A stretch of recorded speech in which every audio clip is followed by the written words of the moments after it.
So by way of example, in a lesson, I will provide articles that are of interest to me or based around what the client is interested in, what subjects they're interested in. At the moment, it's business and investing. And here's one that's come to my attention. So it's Unlocking Trapped Value, Sanofi mulls $30 billion consumer business spin-off. And what I tend to do is I'll read a couple of paragraphs, then the client will read them back, I'll correct them, and we'll go from there really and end up talking about whatever interests us. So Sanofi's holding discussions over options for its consumer health business, could be worth $30 billion, as new CEO Paul Hudson seeks to rejuvenate the French drug maker. People familiar with the matter said, while the pharma giant has made no decisions, it has been talking to financial advisors to gauge shareholder feedback, according to the people who asked not to be identified because the deliberations are private. Hudson, who said he will take a critical look at all of Sanofi's operations, will give a strategy update on December 10th. Sanofi shares rose as much as 2.9% in Paris, reversing an earlier decline for their biggest intraday gain in 4 months. A review of the business that owns Allegra allergy tablets, Rolaids antacids, and Dulcolax laxatives could lead to deals including a spin-off or merger, an approach several rivals have already pursued with their consumer health units. Such a move could help Sanofi focus on fast-growing areas such as cancer and gene therapy. Sanofi could also decide to hang on to the unit, the people said. That would help the company deal with another potential challenge, global pressure on drug prices, by keeping its revenue stream more diversified. Rivals exits. All businesses are undergoing thorough reviews at the moment, according to the Paris-based company. The consumer health unit generated more than $5 billion in revenue last year. It competes with a similar division at Bayer AG, which doubled down in the field when it bought Merck & Co.'s over-the-counter operations in 2014, gaining brands such as Claritin. Both Novartis AG and GlaxoSmithKline plc have recently narrowed their focus on cutting-edge prescription drugs. Led by CEO Emma Walmsley, Glaxo pooled its consumer assets with those of Pfizer Inc., paving the way for a split into 2 companies, one focused on pharma and vaccines and the other dedicated to over-the-counter brands. Novartis's Vas Narasimhan, interesting name, spun off the drug maker's Alcon eye care division and ditched a stake in a consumer health venture as it bets on targeted products like a gene therapy for a rare but devastating muscle disease. Trapped value.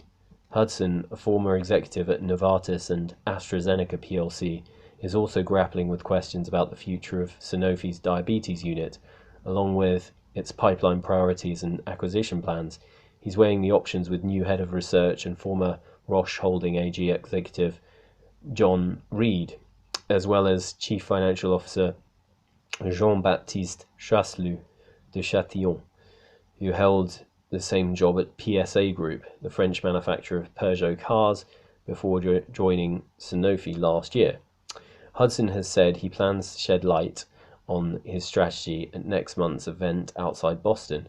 A spin-off of the consumer health unit could unlock as much as €8 per share of trapped value, Morgan Stanley analysts, including Mark Purcell, wrote in a September report. Hudson and his team can draw inspiration from strategic transformations at Novartis and AstraZeneca, as well as efforts to spur innovation at Roche and control costs at Peugeot, they wrote.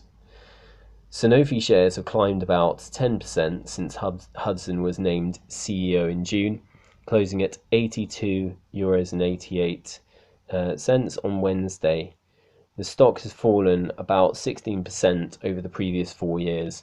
A consumer business spin-off would send a positive signal about Sanofi's ability to generate a new crop of prescription drugs, said Daniel Mahoney, a healthcare fund manager with Polar Capital LLP in London. That would show confidence, Mahoney said in a telephone interview. A standalone, over-the-counter business might also be attractive, he said. When you let it loose, it can invest in itself. In prescription treatments, the company could look to accelerate some of its best prospects while ditching less promising ones, a process already underway.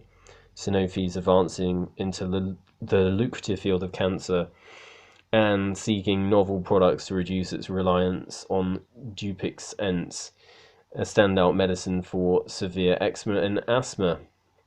Hudson and his team are reviewing disease areas with an eye towards a deeper and much more precise look into our pipeline, into competition and into disruptive science, the CEO told investors in October. Fundamental to this will be bolstering our R&D engine. So yeah, I would usually have split up an article like this into several sections, and the client would have read this back, would have corrected them, and we would have just talked about it, whatever was interesting to the client. But yeah, this is obviously interesting developments from Sanofi, and yeah, it could be worth a look if you're thinking about investing here. Yeah, no investment advice given. But sometimes some of these healthcare spin-offs can, make you quite a bit of money, so could be worth thinking about. All right, well, please leave your comments below, like, share, subscribe, and please help me boost this channel and let me know what content interests you. And also contact me if you want to book a trial lesson for English, business English. Let's do something good. Let's improve your English, and let's talk about business, and let's see if we can, create value together. Okay, have a good one. Cheers, bye.